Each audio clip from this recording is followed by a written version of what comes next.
سب سے بڑی فضیلت تو دیکھیں حج کی یہ ہے کہ یہ سنت انبیاء ہے، اور جیسے کہ بارہا یہ ذکر ہو چکا کہ یہ بیسک رکن ہے اسلام کا، اور حج کے معنی ہی یہ ہے کہ مخصوص دنوں میں اللہ عز و جل کے گھر کا یعنی بیت اللہ کا قصد کیا جائے۔ حدیث مبارکہ میں اس طرح سے آتا ہے کہ اللہ عز و جل کے گھر کے لیے جو بندہ نکلتا ہے، یعنی حج بیت اللہ کے لیے جب بندہ گھر سے نکلتا ہے اور کوئی گناہ نہیں کرتا، کوئی بےہودہ باتیں نہیں کرتا، تو جب وہ گھر لوٹتا ہے تو اس حال میں لوٹتا ہے کہ وہ گناہوں سے آزاد کر دیا جاتا ہے کہ گویا وہ ابھی پیدا ہوا ہے۔ اور یہ حج مبرور کی نشانی بھی ہے۔ حج مبرور اور حج مقبول اسی کو کہا جاتا ہے کہ بندہ گناہوں سے پاک حج کرے، اس میں بےہودہ باتیں نہ کرے، خالصتاً اللہ عز و جل کے لیے حج کیا جائے، اور حج کے بعد کوئی گناہ سرزد نہ ہو، اور اگر بشری تقاضے کے مطابق کے حساب سے اگر کوئی گناہ ہو بھی جاتا ہے تو فوری طور پر توبہ کر لے، اسے توبہ کی توفیق مل بھی جاتی ہے۔ یہ حج مبرور کی نشانی ہے۔ اب حج مبرور کا صلہ جو ہے وہ جنت ہے۔ بارہا احادیث میں یہ بتایا گیا کہ حج مبرور کا صلہ جنت ہی ہے، اور جنت میں دیکھیں جنت کیوں ہے اس کا صلہ،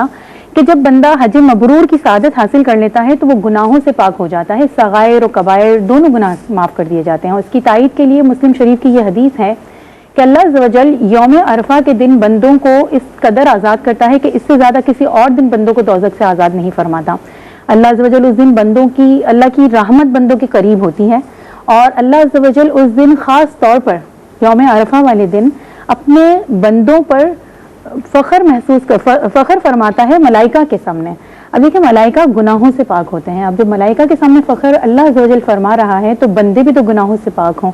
تو بندوں کو اللہ عز و جل پہلے گناہوں سے پاک فرماتا ہے، اس کے صغائر و کبائر معاف فرما دیتا ہے، اور پھر ملائکہ کے سامنے اس پر فخر فرماتا ہے۔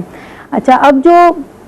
ایک اور حدیث ہے، اس کی طویل حدیث ہے، اس کا میں جز بیان کر رہی ہوں کہ اس دن کے لیے فرمایا گیا کہ اللہ عز و جل یہ فرماتا ہے کہ اگر رسول اللہ صلی اللہ علیہ وسلم نے فرمایا کہ اگر تمہارے گناہ ریت کے ذروں سے زیادہ ہیں، بارش کے قطروں سے زیادہ ہیں، یا ایام دنیا سے زیادہ ہیں، تو اللہ عز و جل انہیں بھی دھو دیتا ہے۔ سبحان اللہ، یہ حج مقبول، یہ حج کی فضیلت ہے۔ اس کے علاوہ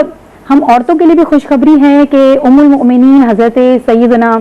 ام سلمہ رضی اللہ عنہ فرماتی ہیں کہ حج کمزوروں کے لیے جہاد ہے، اور حضرت عائشہ صدیقہ رضی اللہ تعالیٰ عنہ فرماتی ہیں کہ حج عورتوں کے لیے جہاد ہے۔ اور اس کی فضیلت کے